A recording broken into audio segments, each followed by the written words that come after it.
Assalamualaikum warahmatullahi wabarakatuh.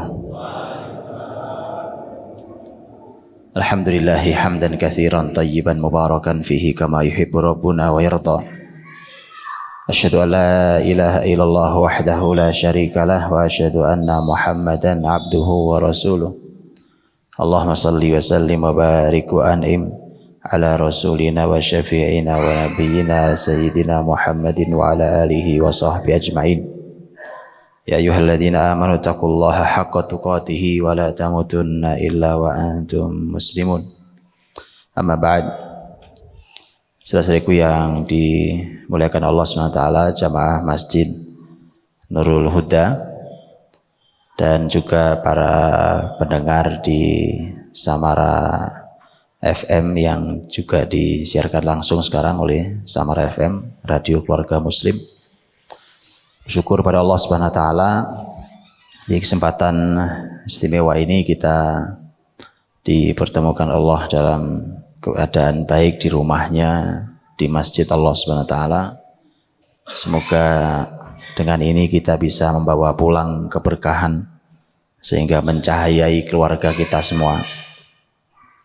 Hadirin dirahmati Allah Subhanahu wa taala, saya diberi amanah tema. Sebenarnya ini ada temanya, saya diberikan amanah tentang kalau saya tidak salah judul temanya kemunduran umat karena tidak belajar sejarahnya. Hadirin dirahmati Allah, sejarah itu kalau hari ini kalau di sekolah ada pelajaran sejarah, biasanya jadi pelajaran yang paling tidak disukai. Kalau sudah ketemu pelajaran sejarah udah malas banget kan. Karena sudah gitu kan, udah pelajarannya sudah nggak enak. Ngafal tahun-tahun ya kan. Ngafal peristiwa-peristiwa. Sudah gitu gurunya nggak enak juga. Sudah lengkap ya, lengkap kesengsaraan sejarah nih. Padahal sejarah itu kalau diajarkan dengan cara Quran ngajar itu nikmat sekali Pak. Cuma masalahnya nih kita ngajar sejarah ala akademik. Nah akademiknya nggak mau belajar sama Quran dan hadis Nabi. Nikmat itu turkannya.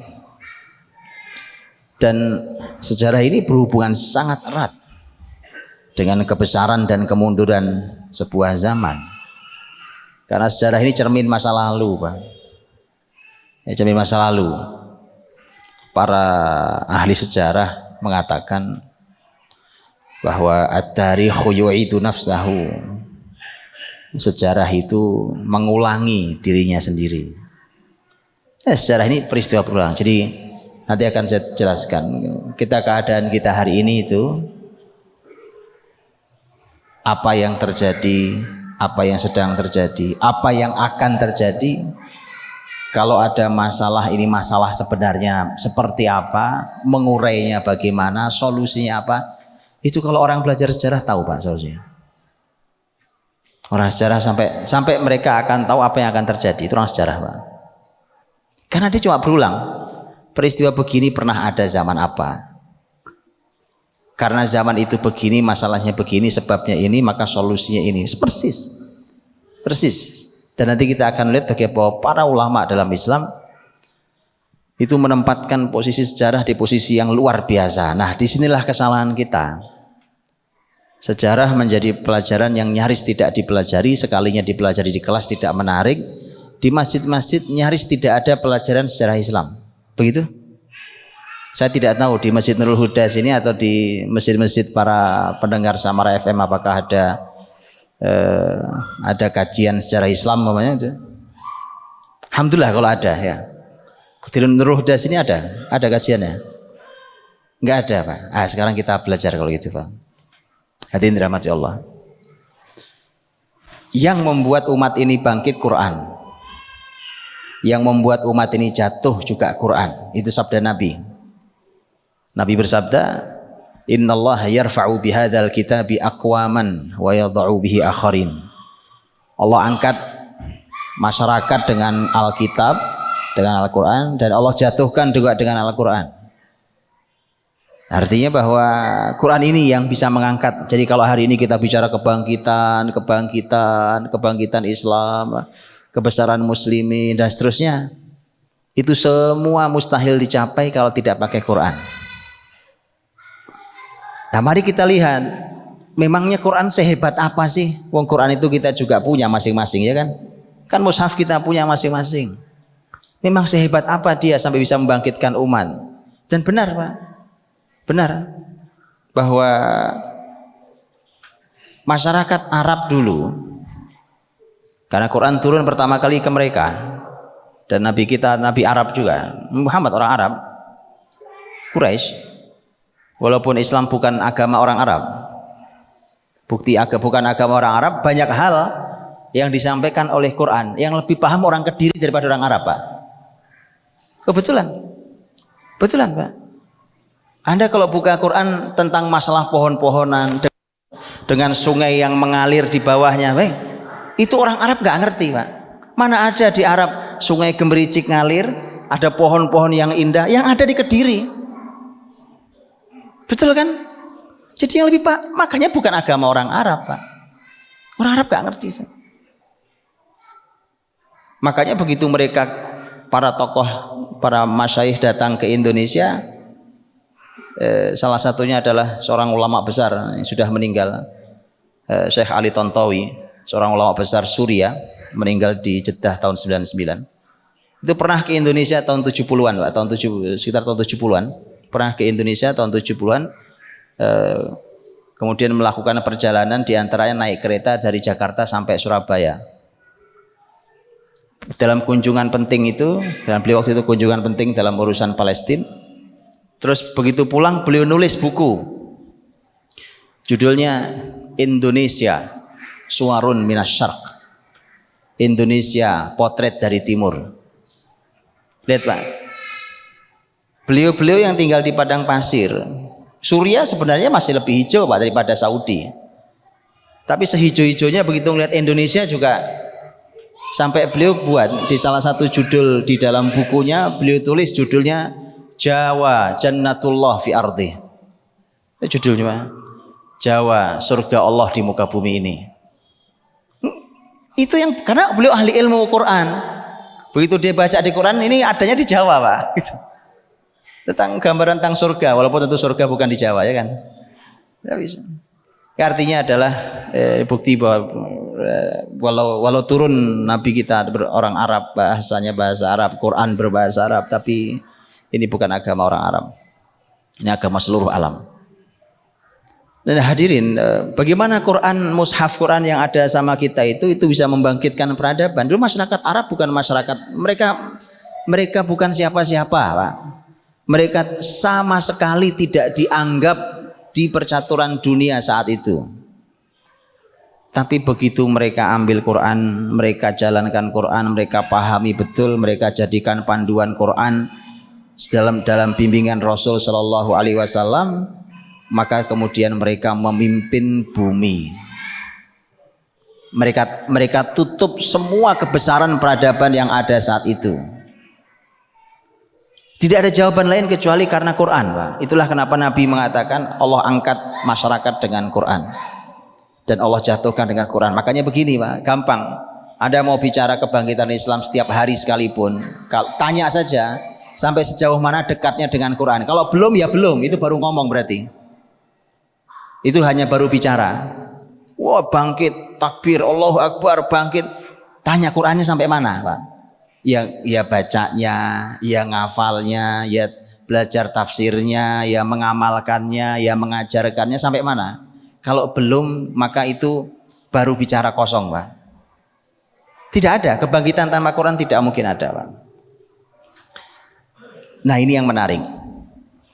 Para ahli Al-Quran menyampaikan bahwa ternyata Al-Quran itu lebih dari sepertiga isinya sejarah, kisah umat terdahulu. Kisah umat terdahulu sejarah. Jadi Quran itu lebih dari sepertiga isinya adalah sejarah. Kalau nanti mau membuktikan kalimat ulama Quran ini, ya silakan dibuka sendiri ya. Anda boleh menghitungnya, benar nggak sepertiga lebih? Sepertiga lebih. Isinya adalah sejarah. Sejarah umat sebelum Nabi Muhammad. Lihat, sejarah umat sebelum Nabi Muhammad itu kisah-kisahnya turunnya di ayat-ayat dan surat-surat Makkiyah. Makkiyah itu adalah ayat atau surat yang turun sebelum Nabi hijrah ke Madinah. Jadi sebelum hijrah ke Madinah, kalau semua ayat ataupun surat yang turun sebelum Nabi hijrah namanya surat Makkiyah. Semua kisah umat terdahulu sebelum Nabi Muhammad itu turunnya Makkiyah. Bayangkan kalau sepertiga Quran isinya kisah umat terdahulu, dan kisah umat terdahulu turunnya semuanya sebelum hijrah Nabi, bukankah itu artinya sebelum Nabi hijrah, selama Nabi di Mekah, itu isinya ayat cuma kisah saja Pak, 13 tahun lamanya. Ada ayat lain yang bukan kisah, tapi sepertiga Quran loh kisah. Kemudian semua turun waktu Nabi di Mekah. Itu artinya sepanjang 13 tahun di Mekah dipenuhi dengan kisah tentang sejarah. Sementara Mekah itu oleh para ahli ilmu disebut sebagai pembangunan pondasi.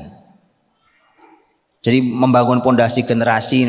Nabi kan di Madinah nanti sudah bicara negara, sudah bicara hukum, itu nanti. Nah sekarang baru tahu kita mengapa hari ini kita bicara hukum Islam nggak tegak-tegak Pak. Mau ditegakkan di atas apa? Wong pondasi yang nggak ada. Apa Anda bangun gedung tanpa pondasi? Nggak ada. Nggak ada. Apalagi kalau gedungnya menjulang tinggi, mana ada tanpa pondasi? Semakin kokoh menjulang tinggi, maka semakin kokoh juga pondasinya. Kenapa hukum Islam tidak jalan? Kenapa tidak tegak hukum Islam? Mengapa muslimin tidak kunjung punya kekuasaan? Oh iyalah, tidak ada pondasinya Pak. Nah untuk membangun pondasi masyarakat itu ternyata Quran menggunakan cara yang paling efektif adalah menggunakan sejarah. Ini yang kelewat di kita. Jadi cara Allah untuk membangun generasi itu menggunakan sejarah untuk pondasi awalnya. Dan mari kita lihat beberapa hal yang ada dalam Quran dan bagaimana Nabi Muhammad SAW ketika menerima wahyu itu kemudian belajar dari sejarah. Saya kasih contoh. Kisah yang utuh, satu kisah dari awal sampai akhir lengkap satu surat adalah diantaranya surat Yusuf. Bukankah surat Yusuf dari awal mulai Alif Lam Ra tilka ayatul kitabil mubin inna anzalnahu Qur'anan Arabiyyan dan seterusnya, bukankah berbicara tentang masalah Nabiullah Yusuf alaihissalam sampai nanti ditutup di akhir suratnya, laqad kana fi qasasihim ibrah liulil albab ma kana haditsa yuftara walakin tasdiqal ladzi baina yadayhi wa tafsila kulli syai' wa huda wa rahmah liqaumi yu'minun. Ini satu surat bicara tentang satu sosok, yaitu Nabiullah Yusuf alaihissalam. Nabiullah Yusuf alaihissalam dikisahkan oleh Allah Subhanahu wa taala untuk Nabi Muhammad dan turun di Mekah. Dari saya katakan turun di Mekah agar Nabi Muhammad belajar dari Nabi Yusuf. Begini loh ya, ini loh orang hebat sebelum kamu, namanya Yusuf alaihissalam. Makanya bahkan nanti Nabi sudah pindah ke Madinah, kisah Yusuf tetap ada dalam diri Nabi dan itu dijadikan sebagai banyak sekali pelajaran. Di antaranya adalah pertimbangan untuk memutuskan sebuah keputusan besar dalam perjuangan hidup, perjuangan Nabi SAW. Apa itu? Di antaranya begini.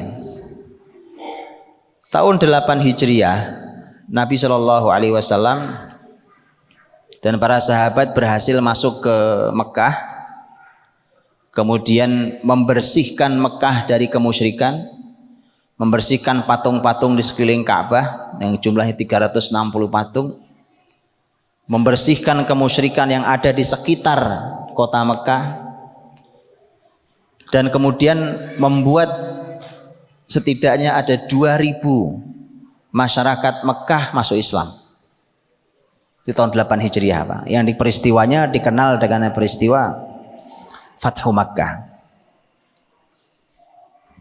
Di saat Nabi masuk Fathu Makkah itu dengan membawa sekitar 10.000 pasukan dan tidak ada perlawanan, tidak ada perlawanan berarti, tidak ada perang kecuali perang kecil. Maka Nabi begitu masuk, Nabi bersihkan semua kemusyrikan. Salah satu yang dilakukan Nabi adalah Nabi mengumumkan nama-nama yang halal darahnya. Jelas, Pak? Imam Ibnu Hajar Al-Asqalani dalam Fathul Bari, beliau mengumpulkan nama-nama itu jumlahnya belasan. Belasan nama yang halal darahnya, boleh dibunuh, kata Nabi, boleh dibunuh bahkan dia bersembunyi di balik kiswah Ka'bah sekalipun. Kenapa? Karena dulu mereka penjahat luar biasa. Dulu waktu Nabi masih di Mekah, mereka penjahat perang, mereka penjahatnya luar biasa. Ada sekian belas orang, diantaranya ada 2 perempuan. Kebayang dulu para pembesar Quraisy yang pernah menyakiti Nabi, mereka kan sudah gemeteran, Pak. Ini jangan-jangan bisa disebut lagi nama yang lain ya. Karena nama-nama mereka sebagian tidak disebut oleh Nabi SAW. Maka Nabi mengumpulkan para tokoh-tokoh Quraisy, dikumpulkan di pelataran Ka'bah itu. Kemudian Nabi naik di pintu Ka'bah. Naik di pintu Ka'bah.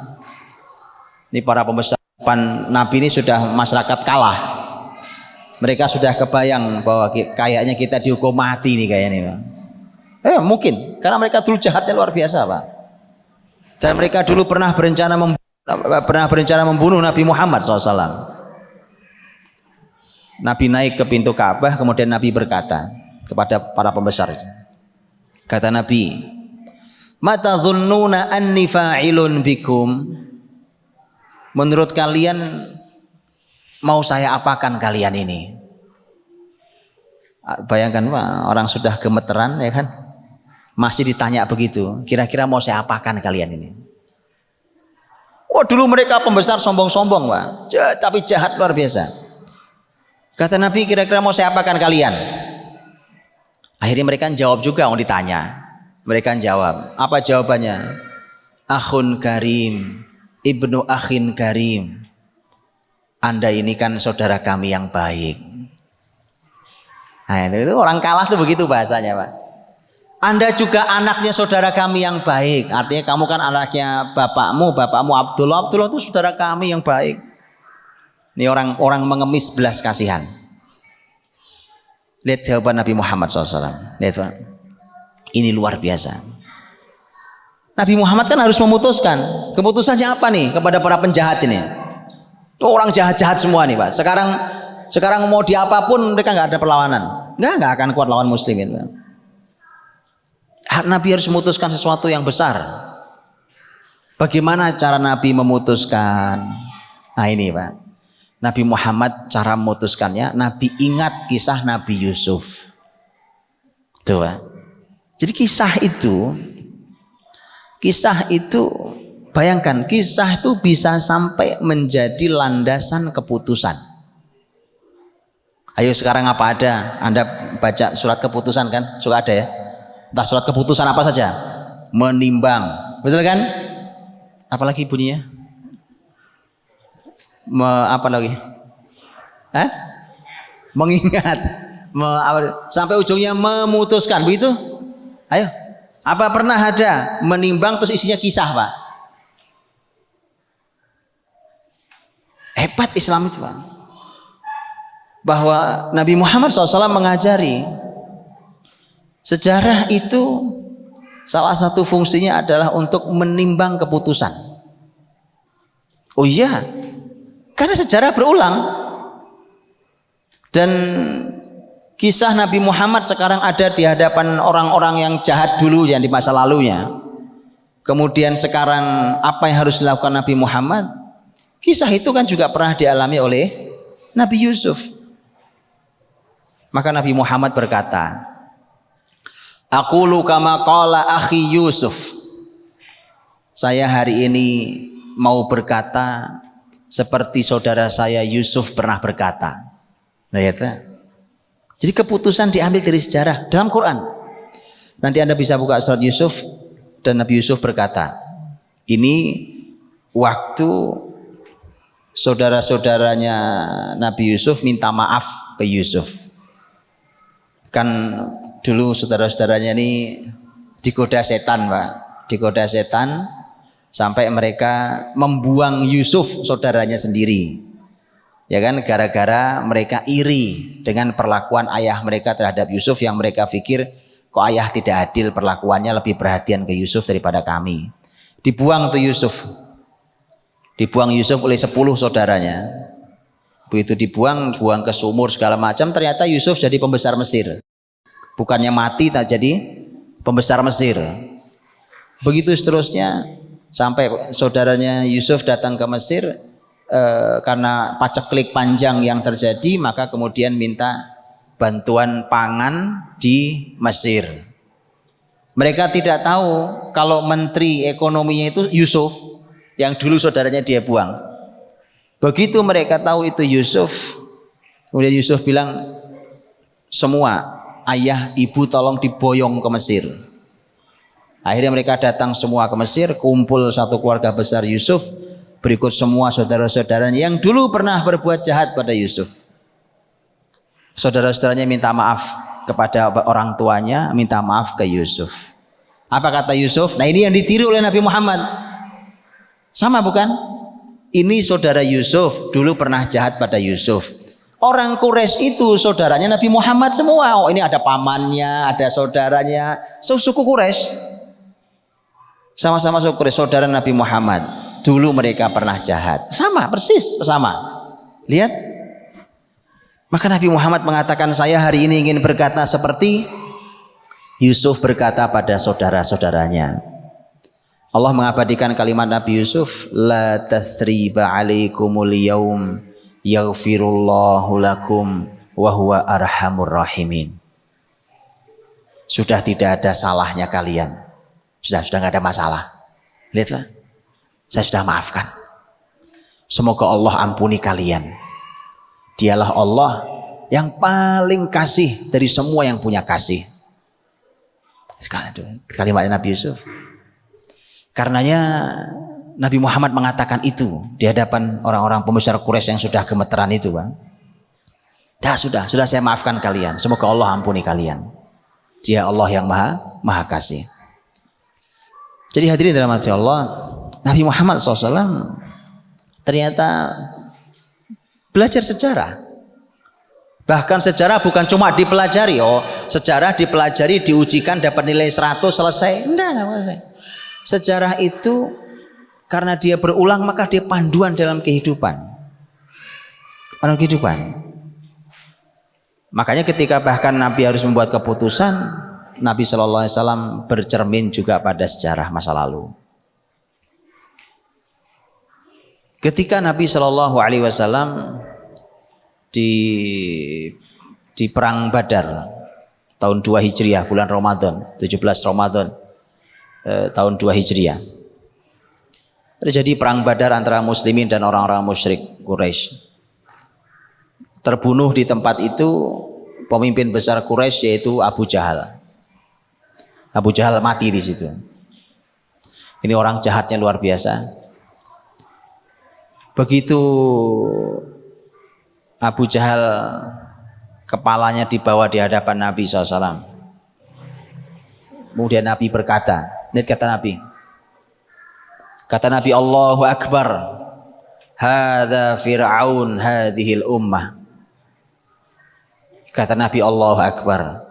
Ini Fir'aunnya umat ini. Fir'aun kapan hidupnya? Jauh sebelum Nabi Muhammad, bukan? Jauh. Ternyata Nabi Muhammad menganggap di zaman beliau, Fir'aun zaman beliau adalah Abu Jahal. Berarti kan Nabi menyamakan itu dengan zaman Fir'aun dulu. Setiap zaman bisa ada Fir'aunnya loh. Ya kan? Masih ada Fir'aunnya. Hanya bedanya dulu kalau zaman Nabi Musa, Fir'aun tenggelam di Laut Merah.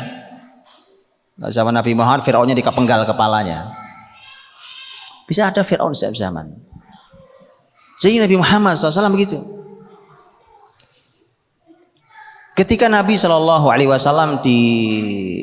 tadi saya sampaikan kajian di tadi subuh, disakiti oleh sebagian kalimat di sebuah tempat di Ji'rana antara Mekah dan Taif saat Nabi membagi ghanimah, bagi harta rampasan perang. Kalimatnya menyakitkan, kemudian Nabi berkata, ini kalimat sangat menyakitkan karena kalimat itu mengatakan ini pembagian ini nggak adil, bukan karena Allah. Lo bayangkan loh Pak, Nabi lo digitukan, gimana Pak? Memang yang lebih soleh, lebih takwa, lebih paham tentang Allah kalau bukan Nabi Muhammad siapa? Nah itu muncul juga kalimat begitu. Nah, ini nggak adil nih, pembagiannya nggak adil, ini nggak sesuai perintah Allah. Itu makanya kalau teman-teman suka diecek-ecek begitu biasa teman-teman. Nabi Muhammad yang orang paling soleh aja digitukan masih ya biasa aja. Siapa kita ya? Maka Nabi Muhammad berkata, lihat kalimatnya beliau. Laqad udhiya Musa bi aktsara min dzalika fasabar. Dulu Musa pernah disakiti lebih dari ini dan dia sabar. Lihatlah. Jadi sejarah Nabi Musa diambil pelajaran oleh Nabi Muhammad untuk menguatkan jiwanya. Lihat kan? Untuk memotivasi dirinya, ayo yang sabar, yang sabar, yang sabar.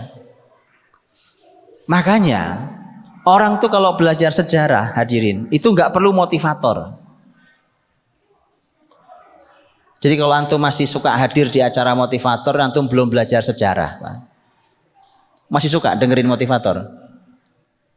Nah, anak muda suka, seneng banget dengerin motivator. Wah, ngomong dengan begitu berapi-apinya ya kan, dengan dari duduk sampai berdiri, dari berdiri sampai duduk lagi, tepuk tangan sampai wah semacam-macam. Kalau Anda masih senang yang begitu, berarti Anda belum belajar sejarah. Wallahi, kalau Anda belajar sejarah, Anda tidak perlu motivator. Saya tunjukkan sekarang. Anda mau motivasi apa? Semua ada di sejarah. Bahkan Superman ada dalam sejarah, Pak. Bukan Superman film ya. Manusia super. Ayo saya tunjukkan sebagian. Salah satu contohnya. Ada orang dengan nama Abdurrahman, nanti dikenal dengan Abdurrahman Ad-Dakhil. Abdurrahman Dakhil itu adalah salah satu keturunan istana. Jadi dulu, dan ini adalah salah satu orang yang punya kandidat untuk menjadi khalifah di masa dinasti Bani Umayyah. Tapi ternyata dinasti Bani Umayyah runtuh. Tahun 132 Hijriah runtuh, sehingga Abdurrahman Dakhil tidak bisa naik karena dijatuhkan oleh musuhnya. Maka Abdurrahman Dakhil dikejar-kejar oleh musuhnya karena dialah orang yang berpeluang mengganti posisi sebagai khalifah. Saat itu Abdurrahman Dakhil umurnya baru 19 tahun. Ada yang umur 19 tahun di sini? Mana yang umur 19 tahun? Nah, seumuran beliau nih, Pak. Ada boleh lihat seumuran beliau 19 tahun. Abdurrahman Dakhil lari, Pak. Dikejar oleh pasukan, kemudian mentok dia di sungai. Sungainya bukan sungai kecil kayak di kita begini, Pak. Sungai Berantas itu terlalu kecil. Beneran, Pak. Dia seberangi itu sungai dengan cara berenang. Dia berenang, selamat dia sampai di ujung, dia lari sendirian. Dia lari, nggak ada apa, orang berenang, jalan kaki, Pak. Anda bisa bayangkan dari negeri Syam masuk ke Mesir. Antum kebayang peta nggak? Saya mau ngomong peta nih. Kalau belajar sejarah harus tahu peta ya. Syam ke Mesir antum tahu? Dari Syam ke Mesir jaraknya tahu? Nggak tahu? Nanti antum harus buka ya, belajar sejarah harus tahu. Dari Mesir dia mengendap-endap, dia jalan sampai masuk Maroko. Kebayang apa enggak Mesir Maroko? Kebayang Pak? Antum kebayang benua Afrika enggak? Kebayang benua Afrika?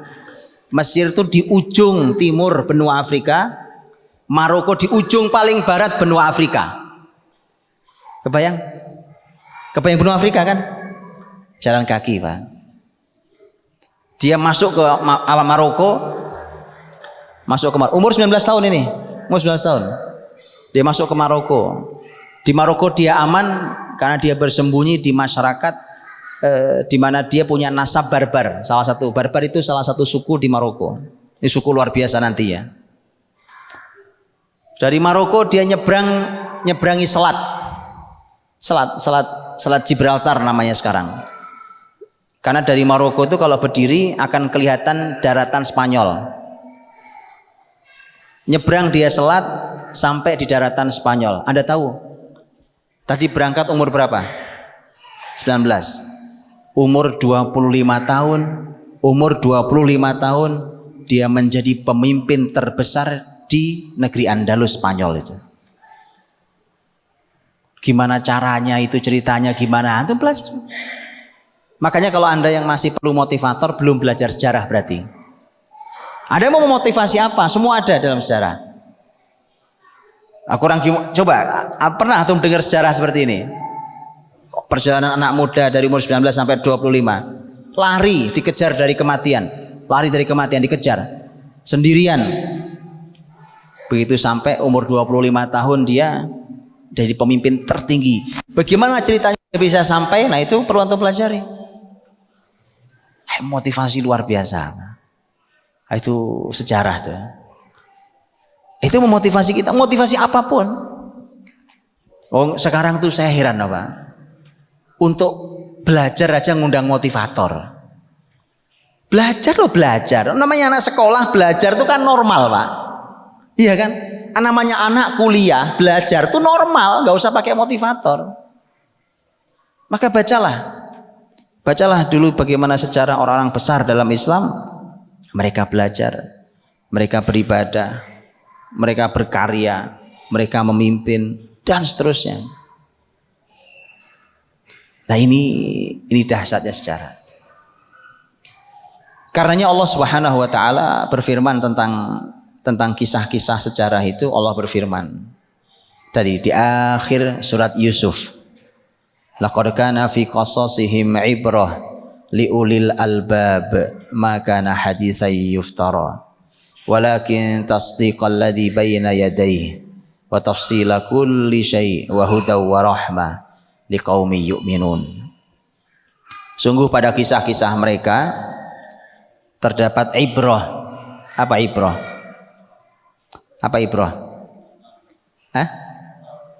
Contoh? Apa arti ibrah? Pelajaran. Ibrah suka diterjemahkan pelajaran, tapi aslinya kata ibrah, kata abar ya abur dalam bahasa Arab itu nyebrang Pak. Nyebrang jalan, nyebrang sungai, nyebrang. Itu ibrah. Loh kok kenapa diterjemahkan jadi pelajaran Pak? Yaitu supaya gampang memahaminya. Kenapa disebut nyebrang? Karena kita hidup umpamanya sekarang tahun 2017. Kalau kita bicara Nabi Muhammad 15 abad lalu, Pak, itu jaraknya jauh sekali. Anda perlu nyebrang dari zaman ini ke 15 abad lalu. Nah, harus ada jembatan penyeberangannya atau harus ada jalan penghubungnya. Nah, itu yang harus dibuat.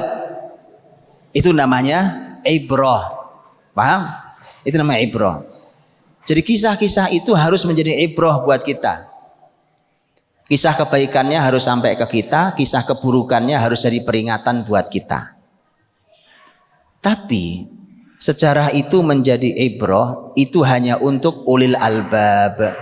Ibrah li ulil albab. Pelajaran ibrah hanya untuk yang punya otak, Pak. Ulil albab, lub itu artinya otak paling dalam. Yang mau mikir.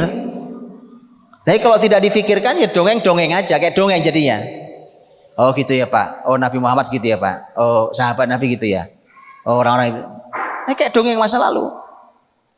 Tapi kalau kita fikirkan, kita renungi, kita tadaburi, dia jadi ibrah, jadi pelajaran mahal. Maka na haditsa yuftara, kata Allah, ini Quran ini bukan perkataan yang dibuat-buat. Jadi bukan karangan manusia, bukan fiktif. Quran seperti itu, termasuk kisah di dalam Quran tidak ada kisah fiktif. Makanya saya bilang, kalau Anda belajar sejarah, Anda tidak perlu cerita Kancil Nyolong Timun.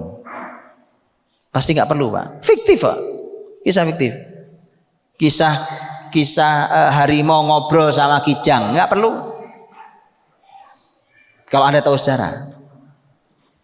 Karena memang Quran katakan itu, ini bukan kisah fiktif.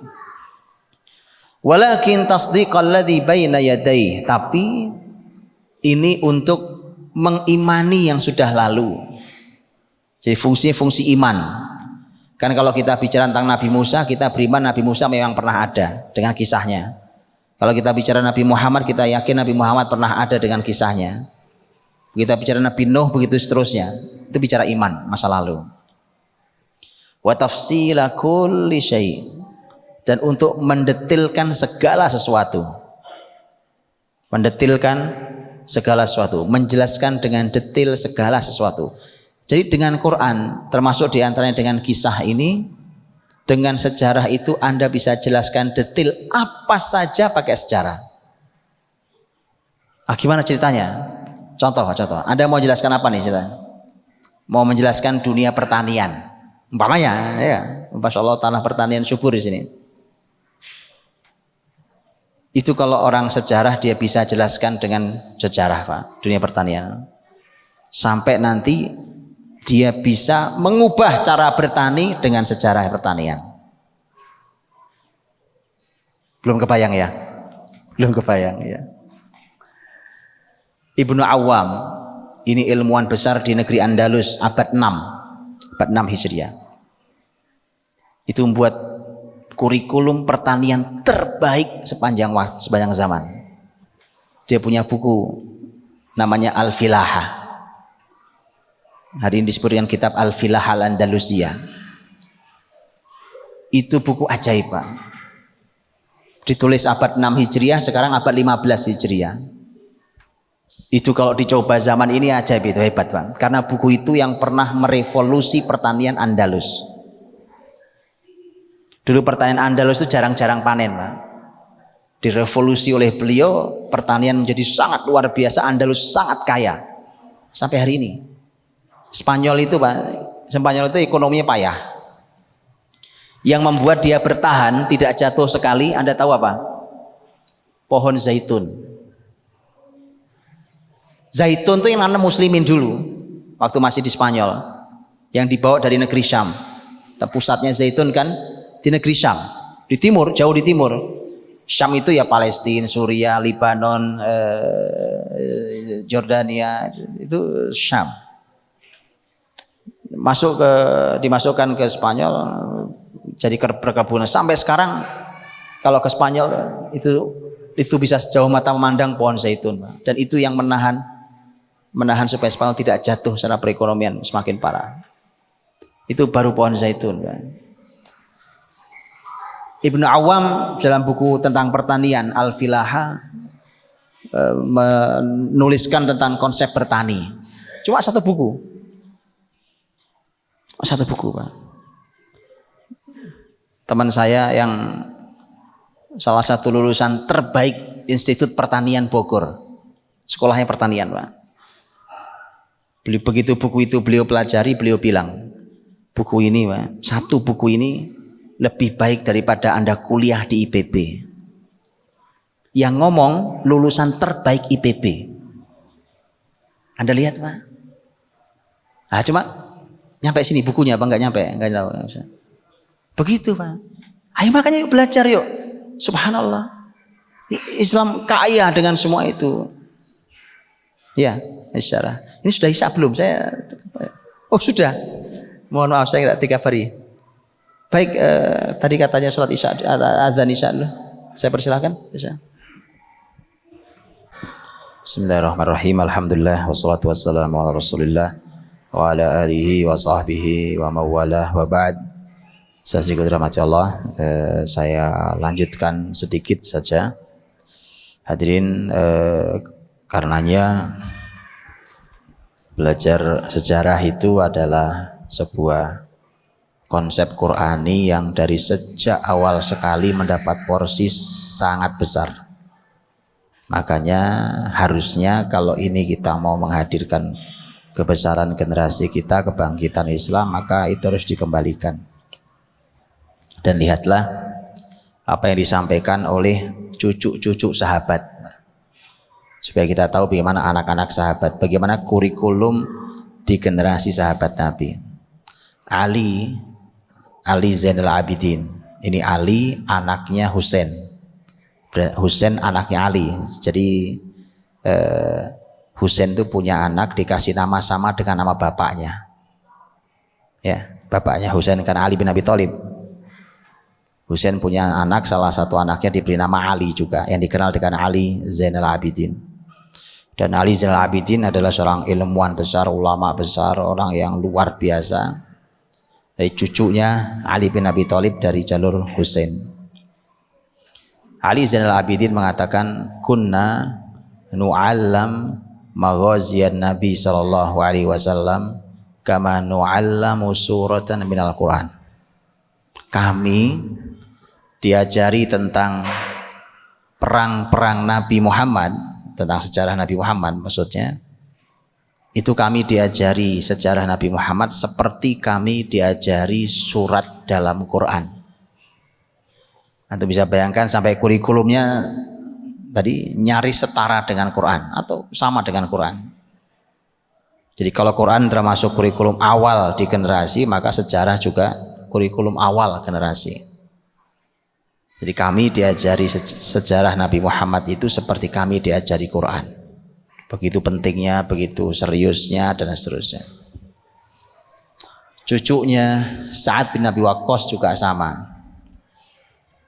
Namanya Ismail bin Muhammad bin Sa'ad bin Abi Waqqas. Jadi cucunya Sa'ad bin Abi Waqqas radhiyallahu anhu.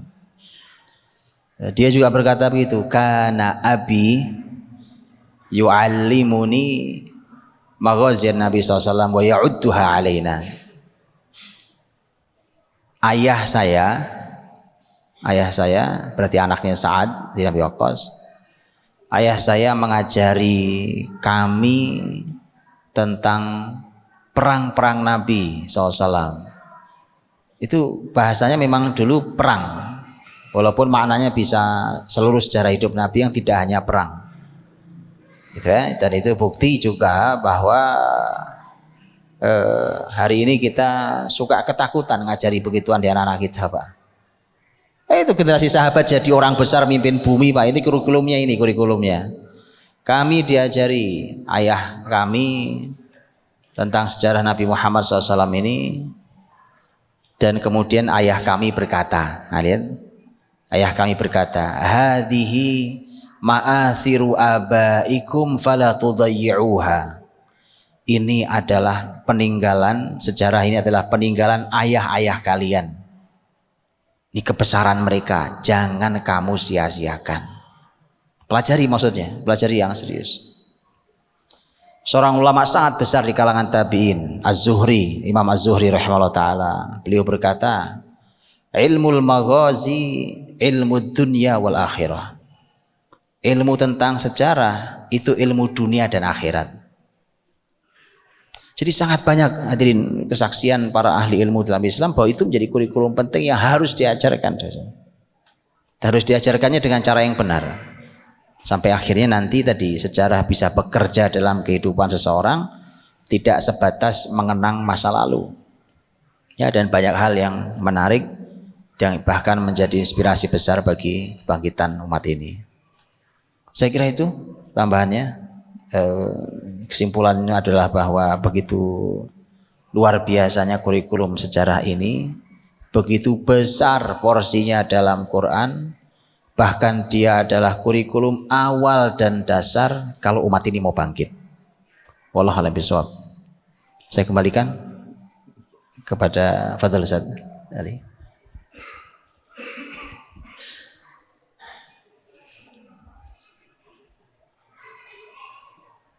Terima kasih pada Ustadz Budi Asyari dari Jakarta yang telah menyampaikan materi-materinya. Di sini Ustadz Budi Asyari, insya Allah kajian ini jam 8 selesai, ada waktu 20 menit, ada tanya jawab dari bapak-bapak dan ibu yang mau bertanya. Dipersilakan, dibatasi sampai jam 8 selesai karena beliaunya mau ke Tulungagung. Setelah itu kembali ke Pare lagi, besok pagi harus mengisi kuliah subuh di Masjid Al-Muhsinin gitu. Mungkin dari bapak-bapak dan ibu yang mau bertanya secara langsung aja ya. Mungkin secara langsung saja. Dipersilakan, monggo.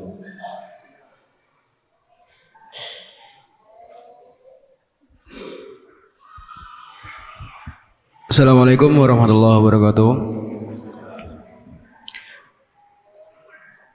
Menuntut ilmu sejarah apakah sama menuntut ilmu yang lainnya mendapatkan pahala?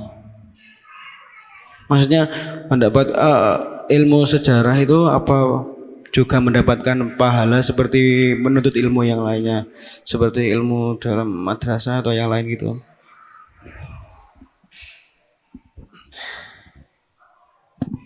Baik, pertanyaannya apakah belajar ilmu sejarah juga dapat pahala seperti belajar ilmu lain? Itu sudah pasti.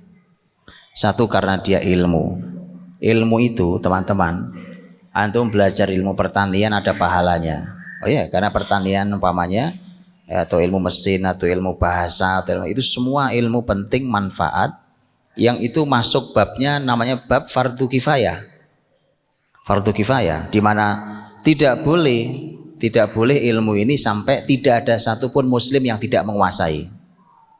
Nah, menjadi fardu kifayah. Kalau fardu kifayah itu berarti kalau sampai tidak ada sama sekali yang ahli, dosa semua. Itu fardu kifayah. Kurang lebih kalau kita bicara tentang sholat jenazah, fardu kifayah. Kalau sampai ada jenazah tidak ada yang menyolati sama sekali, dosa semua, persis sama, fardu kifayah. Nah itu satu ya, karena dia ilmu maka dia mendapat pahala dan niatnya karena Allah dapat pahala. Yang kedua, tadi saya sudah katakan sepertiga Quran sejarah. Kalau antum pelajari Quran kan luar biasa pahalanya. Khairukum man ta'allamal Qur'ana wa 'allamah. Orang terbaik di antara kalian yang mau belajar Quran. Nah, ini sepertiga Quran loh, lebih bahkan isinya sejarah. Berarti antum mempelajari sepertiga Quran lebih.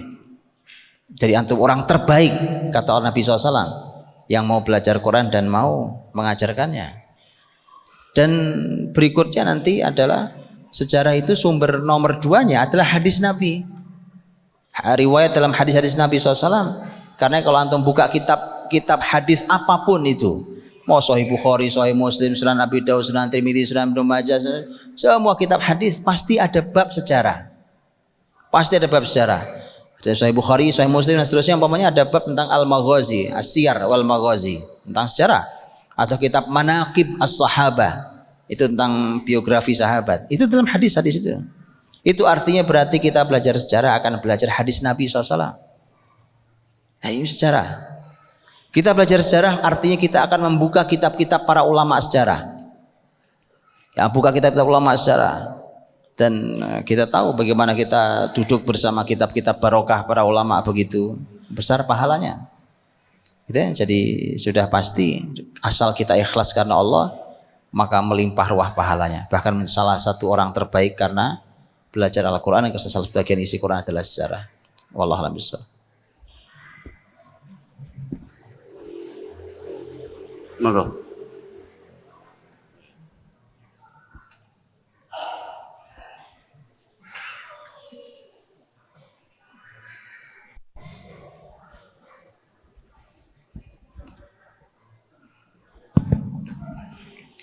Assalamualaikum warahmatullahi wabarakatuh. Pertanyaan sederhana yang sering saya dengar dari medsos dan juga guru terkait dengan bahwa sejarah itu adalah tergantung siapa penguasanya. Karena yang mempengaruhi sejarah, cerita sejarah adalah penguasa. Jadi contoh kayak Bani Abbasiyah atau dinasti Abbasiyah dengan Umayyah pasti mungkin akan mempunyai versi yang berbeda-beda. Bagaimana kita menyikapi dengan perbedaan sejarah-sejarah seperti itu? Terima kasih. Kalimat bahwa sejarah itu ditulis tergantung penguasa, teori ini teori batil. Saya ulangi kalimat saya. Kenapa teori batil? Di dalam Islam sejarah itu pakai sanad, Mas. Pakai riwayat. Untuk bicara tentang sejarah dinasti Bani Abbasiyah, Bani Umayyah, negeri Andalus, semua pakai sanad. Bukan seperti dongeng. Kalau dongeng, contoh ini masalah ketika tiada sanad, nggak ada sanadnya. Lihat contoh, mohon maaf, umpamanya bicara tentang sejarah Indonesia. Nah ini nggak ada sanadnya, Pak. Umpamanya mau bicara sejarah PKI tahun 48, sejarah PKI tahun 65, umpamanya sejarah kemerdekaan RI apa, sulit sanadnya. Dari fulan sampai kepada pelakunya. Nggak ada, yang ada adalah versi penuturnya. Nah itu baru masuk kalimat tadi bahwa itu dipengaruhi oleh siapa yang berkuasa. Mungkin, walaupun juga tidak selalu. Tapi kalau sejarah Islam tidak, Pak. Sejarah Islam itu ada sanadnya masalahnya. Kalau sanad itu bisa dicek, dikoreksi satu persatu namanya sampai pelakunya. Betul nggak peristiwa yang terjadi? Nah itu sehingga kalimat tadi itu kalimat yang kalau disematkan ke dalam Islam itu tidak benar. Kalau itu disematkan kepada sejarah yang tidak ada jalur riwayat dan sanadnya, benar. Mungkin, tapi tidak selalu juga, karena tetap juga ada yang fair. Ya, versi masing-masing. Tapi makanya dalam Islam anggap umpamanya ada antum menjumpai ada perbedaan sebuah kisah, ada perbedaan pendapatnya. Itu bisa dicek bahwa yang ini jalur sanadnya kayak apa, yang ini jalur sanadnya kayak apa. Perbedaan pendapat akan bisa dicek semua. Itu wallahu a'lam bishawab. Assalamualaikum warahmatullahi wabarakatuh. Ustadz, antum tadi bilang kalau sejarah itu pasti berulang. Mungkinkah dalam kehidupan sekarang ini di Indonesia terutama mungkin ada paparan sedikit atau ibroh yang bisa kita ambil dari sejarah masa lalu terkait kondisi sekarang. Terus yang kedua, motivasi apa kepada kita selaku thalabul ilmi untuk bersemangat mempelajari sejarah. Terkadang kita mungkin sekarang pulang kita bisa mempelajari sejarah, soalnya temanya sejarah. Mungkin beberapa hari mendatang kita akan merasa malas atau bagaimana supaya menjadikan istiqomah. Mungkin itu saja dari kami. Assalamualaikum warahmatullahi wabarakatuh.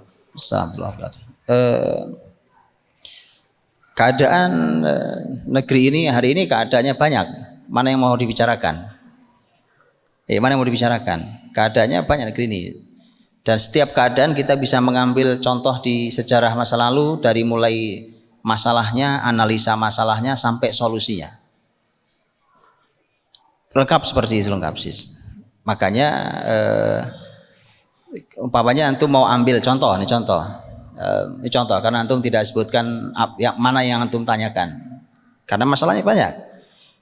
Anggaplah umpamanya carut marut politik umpamanya. Iya. Tapi negeri ini bukan hanya kesedihan yang muncul. Antum kalau tengok ke belakang anggap 10 tahun lalu. 10 tahun lalu saja, enggak usah 20 tahun lalu, 10 tahun lalu saja. Mana yang lebih hebat? 10 atau 20 tahun lalu ataukah sekarang di sisi semangat keluarga-keluarga muslim untuk membuat anaknya hafal Quran? Ini persis. Jadi bukan hanya kesedihan, Pak. Ini sebuah kebahagiaan. Kan tadi saya bilang, umat ini akan bangkit dengan Quran. Nah, makanya yang mana yang mau ditanyakan kan begitu. Perekonomian umpamanya, lain ceritanya. Dan semua ada contohnya. Cuma saya mau sampaikan begini deh. ketika bicara tentang anggaplah umpamanya, karena biasanya begini Pak, orang tuh kalau hidup dalam kesulitan dia merasa orang paling sengsara di muka bumi. Orang tuh kalau sedang sulit Pak, kayaknya orang paling sengsara di muka bumi, padahal masih begitu banyak orang yang lebih sengsara dari dia. Muslimin di Indonesia umpamanya dengan keadaan yang lelah kita dengarnya, umpamanya yang kita dengar yang lelah-lelahnya, ya kan, akhirnya kita merasa nih, ya Allah, ini zaman rusak bener Pak, wah ini luar biasa ya, subhanallah. Zaman ini masih jauh lebih baik dibandingkan zaman yang pernah dilalui oleh sebagian masa oleh muslimin. Ini untuk membangkitkan optimisme dulu, karena kalau antum lelah yang muncul pesimis. Kalau sampai putus asa itu malah kerjaan orang kafir. Putus asa itu nggak ada di kamus orang beriman. Nah, maka saya tunjukkan contoh. Saya ceritakan sedikit saja, tapi antum nilai nanti. Apakah itu keadaan lebih baik zaman itu atau zaman Indonesia hari ini? Saya tunjukkan. Tahun 1492 Masehi, abad 15 Hijriah. Salib besar terbuat dari perak disematkan, ditempel di istana Alhambra di Granada sebagai sebuah tanda.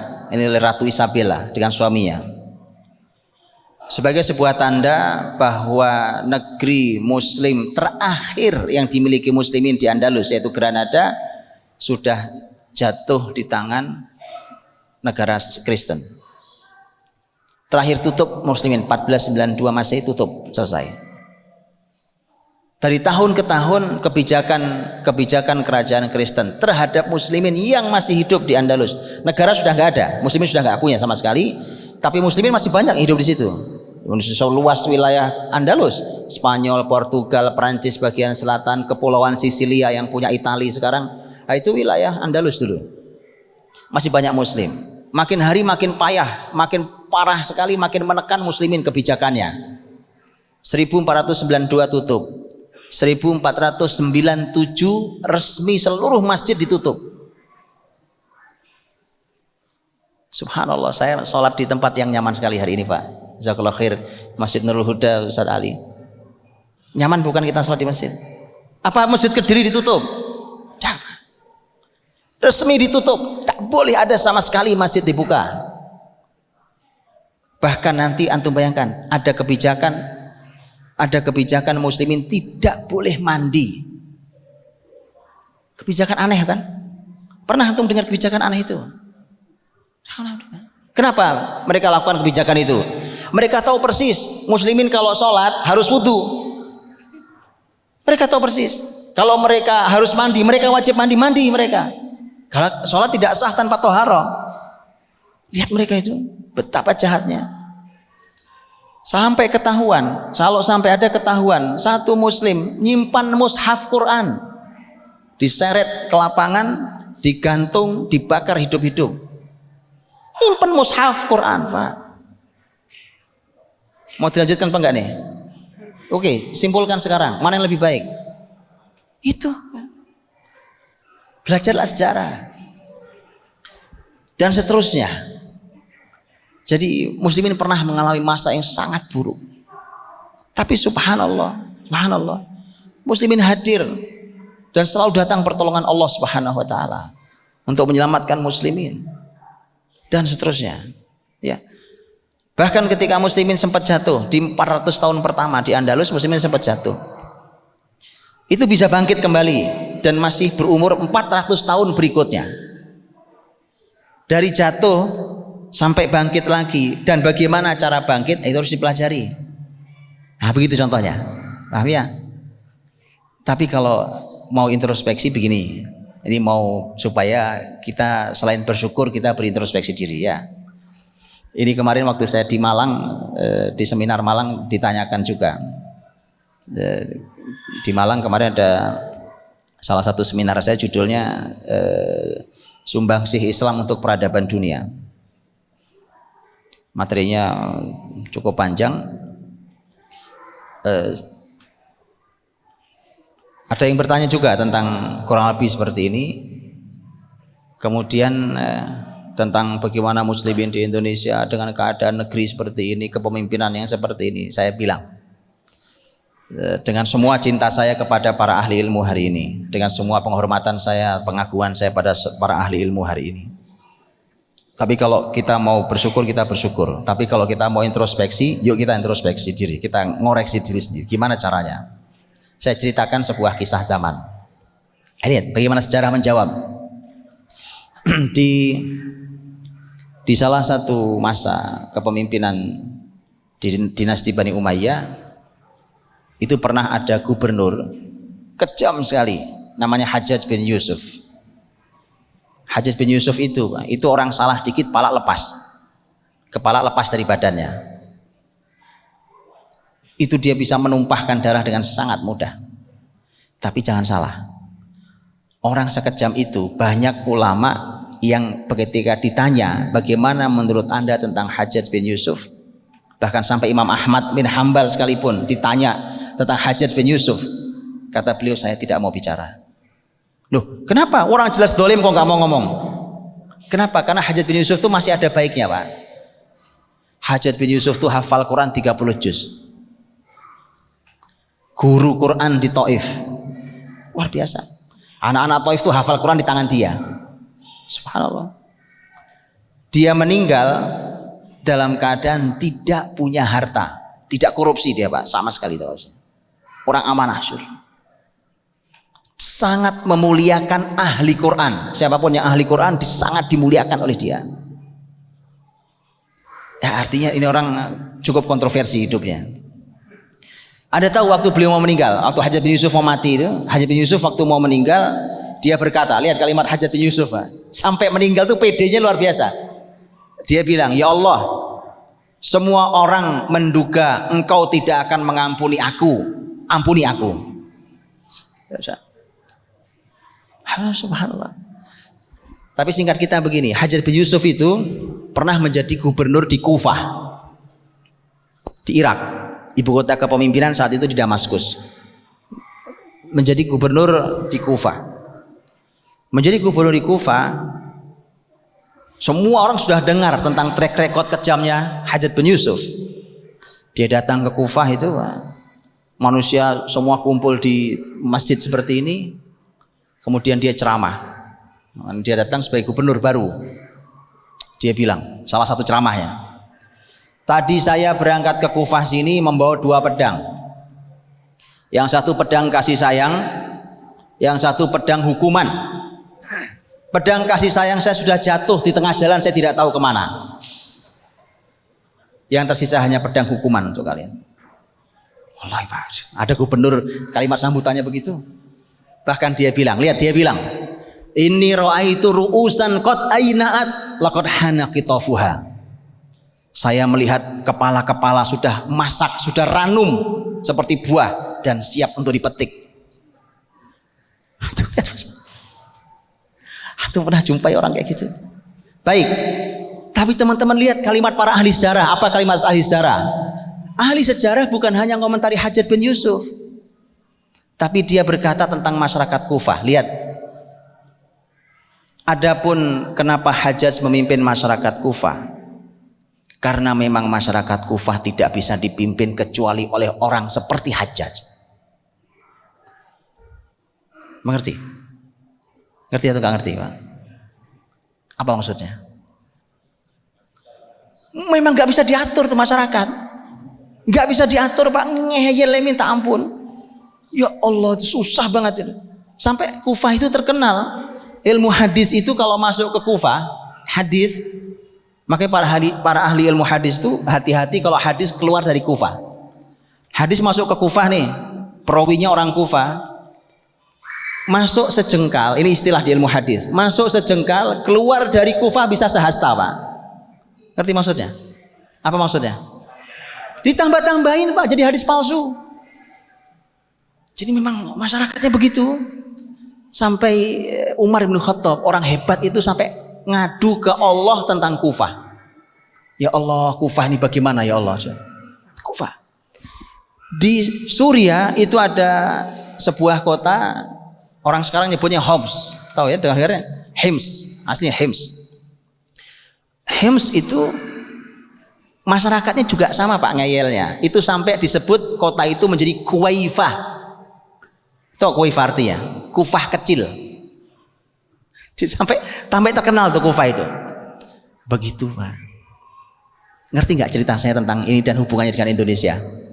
Kenapa Allah kasih pemimpin gak jelas umpamanya? Anda ngerti maksudnya? Hah? Silahkan dipikir sendiri. Itu saja. Silakan dipelajari. Kalau motivasi bagaimana belajar secara apa, Masya Allah.